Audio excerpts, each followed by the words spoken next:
Welcome to English Easy Hub.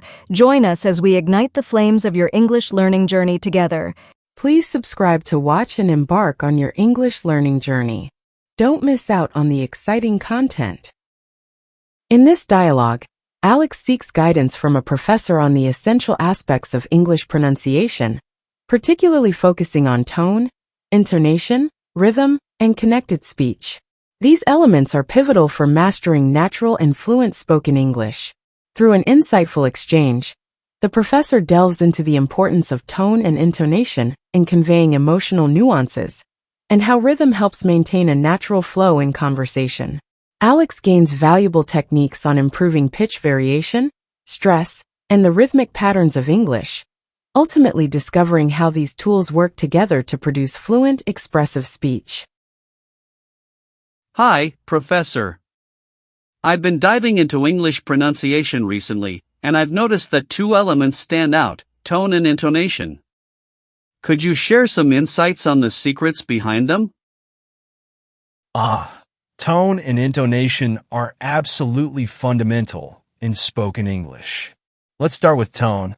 In English, tone typically refers to the pitch of your voice, how high or low you go.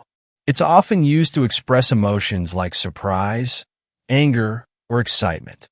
However, unlike languages like Mandarin, where tone can change the meaning of a word entirely, English uses tone more to convey emotional nuance or emphasis, rather than altering a word's fundamental meaning. So, tone in English isn't as crucial as in Mandarin, where the pitch can completely change the word. But in English, it's more about conveying feelings. Could you give a concrete example of how tone affects the emotion behind a word? Exactly. Let's take the word really. If you say really with a rising tone, you're probably questioning something. Perhaps you're surprised or unsure. On the other hand, saying really with a falling tone can imply sarcasm or doubt, as if you're disbelieving. The tone shifts the emotional meaning without changing the actual word itself, which is fascinating. That makes sense. So tone helps convey emotions like surprise or disbelief. Now, what about intonation? How does it differ from tone and what's its role in English? Great question.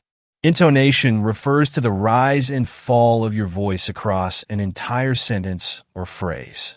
It's what makes speech sound musical and dynamic.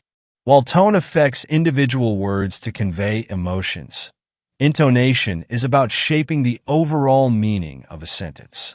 For example, in English, the rising intonation at the end of a sentence often signals a question, whereas a falling intonation typically signals a statement or certainty. Intonation helps listeners understand the speaker's attitude or intention. So, intonation works at the sentence level, while tone focuses on individual words.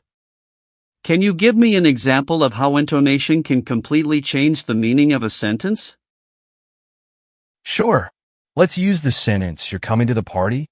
If you say it with a rising intonation, "You're coming to the party?" It's a question, implying that you're uncertain or surprised. However, if you say it with a falling intonation, "You're coming to the party," it's a statement, showing that you already know the person is coming and there's no surprise involved. The intonation shifts the meaning, turning a question into a statement and vice versa. That's really eye-opening. So intonation can completely alter how we interpret a sentence. How can I improve my own intonation to make my speech sound more natural? To improve your intonation, start by focusing on 3 areas: pitch, stress, and rhythm. First, practice varying your pitch. Make your voice rise and fall across sentences. Record yourself and listen to see if you're using natural variations. Second, focus on stress. English tends to stress content words like nouns, main verbs, adjectives, and adverbs. Practice stressing these words and reducing function words like articles or prepositions. Lastly, rhythm plays a huge role. English is stress-timed, which means there's a regular rhythm between stressed syllables, but unstressed syllables are spoken quickly or even reduced. Ah, so pitch, stress, and rhythm are the three key components to intonation. But what happens if I speak too quickly or feel nervous? Does that affect how I use tone and intonation? Yes, speaking too quickly or feeling nervous can definitely affect your tone and intonation. When you speak too fast, your pitch may flatten, making your speech sound monotone. This can lead to confusion for the listener, as they may not pick up on the emotional nuances you're trying to convey. If you're nervous, your voice may become higher-pitched or shaky, signaling anxiety or uncertainty. To counter this, practice speaking more slowly and deliberately when you're nervous, and focus on steadying your breath. This gives you time to control both your pitch and intonation, making your speech sound more confident and clear. That makes sense. So, when I'm nervous, I should focus on slowing down and breathing deeply to keep my intonation stable. But how do I practice these skills effectively? A great way to practice is by mimicking native speakers. Watch videos, TV shows, or movies and pay attention to how the speakers use intonation, how their pitch rises and falls throughout a sentence. Try to mimic the rhythm and emphasis they use. Another effective method is singing along to songs. Many songs have a natural flow of rising and falling tones, and by singing along, you'll start to internalize the pitch patterns and rhythm of natural speech. Also, try shadowing. Listen to a recording of a native speaker and speak along with them at the same time, focusing on matching their tone, pitch, and rhythm. Mimicking native speakers and singing along to songs sounds like a fun way to practice. But how can I measure my progress? How do I know if I'm improving? You'll know you're improving when you start feeling more comfortable using varied pitch and stress without thinking too much about it. Your speech will sound more dynamic, not flat or monotonous. Another way to measure progress is by recording yourself. Listen to your recordings critically. Do you hear natural shifts in pitch? Are you stressing content words in the right places? If you notice improvement in these areas, you're on the right track. That's really helpful. So, once I feel more natural with pitch and rhythm, I'll know I'm on the right path. Thanks for the guidance. I can't wait to start practicing these techniques. You're welcome, Alex. Keep practicing and be patient with yourself. The more you work on it, the more natural it will feel. And remember, consistency is key. Professor, you mentioned that rhythm plays a huge role in English pronunciation. Could you explain more about how rhythm works and how it contributes to sounding fluent? Of course, English follows a stress-timed rhythm. This means that stressed syllables are spaced evenly in time, while unstressed syllables are compressed or reduced. For example, in the sentence, I want to go to the store, the stressed words are want, go, and store, and the unstressed words like to and are pronounced more quickly or even reduced to almost nothing in fast speech. This rhythm is what gives English its smooth, flowing sound. Native speakers tend to speak in this rhythm without thinking about it. But for learners, it's crucial to focus on stressing content words and reducing function words to sound more natural. So, English speakers stress certain words and reduce others to maintain rhythm. That sounds like something I can practice. How can I improve my rhythm and practice without sounding too mechanical? Yes, that's exactly it. You can practice rhythm by reading sentences or dialogues from movies, focusing on the stressed and unstressed words.